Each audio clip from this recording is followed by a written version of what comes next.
Ke topik pilihan pemirsa, di mana usai menerbitkan daftar efek liquidity provider saham, Bursa Efek Indonesia mengundang seluruh anggota bursa yang berminat untuk turut serta menjadi penyedia likuiditas di pasar saham.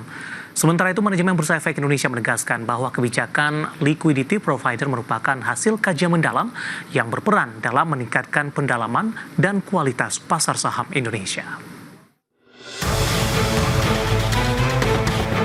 Bursa Efek Indonesia telah menetapkan 402 perusahaan yang tercatat dalam daftar efek liquidity provider saham per Kamis 8 Mei 2025. BI akan menerbitkan daftar efek liquidity provider saham setiap 6 bulan sekali. Saham-saham dalam daftar ini dapat dipilih oleh liquidity provider untuk dikuotasikan setiap hari bursa guna mendukung likuiditas dan efisiensi perdagangan. Adapun kriteria saham yang dapat dikuotasikan mempertimbangkan parameter seperti volume transaksi harian, frekuensi transaksi harian, kapitalisasi pasar, spread harga, rasio free float, dan fundamental saham. Saham-saham yang masuk dalam daftar tersebut menjadi acuan nantinya bagi para liquidity provider saham dalam melakukan kuotasi di pasar. Liquidity provider sendiri adalah anggota yang telah mendapat persetujuan dari Bursa Efek Indonesia dan mempunyai kewajiban untuk melakukan kuotasi atas saham tertentu dalam daftar efek liquidity provider saham yang bertujuan untuk mendukung terciptanya likuiditas perdagangan saham tersebut. Direktur Pengembangan BEI Jeffrey Hendrik mengatakan bahwa kebijakan liquidity provider merupakan hasil kajian mendalam serta koordinasi dengan berbagai pemangku kepentingan.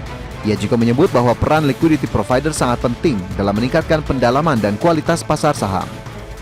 Selanjutnya, proses permohonan lisensi bagi seluruh anggota bursa yang berminat menjadi liquidity provider saham resmi dibuka pada 8 Mei 2025.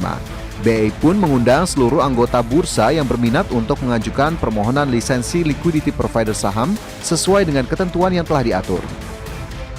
Dibukanya aktivitas liquidity provider saham mendapat respon dari pelaku pasar, salah satunya datang dari Direktur Utama BRI Dana Reksa Sekuritas, Laksono Widodo, yang mengatakan secara prinsip, aktivitas sebagai liquidity provider dapat meningkatkan pendalaman pasar modal.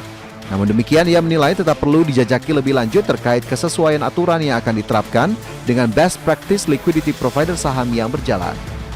Sebelumnya, mulai Kamis 8 Mei 2025, Bursa Efek Indonesia resmi menerapkan 2 regulasi baru yang berkaitan dengan peran penyedia likuiditas atau liquidity provider. Kedua aturan tersebut adalah Peraturan Nomor 2 KI dan Peraturan Nomor 3 KI yang menjadi dasar pelaksanaan program liquidity provider di pasar saham. Dari berbagai sumber, IDX Channel.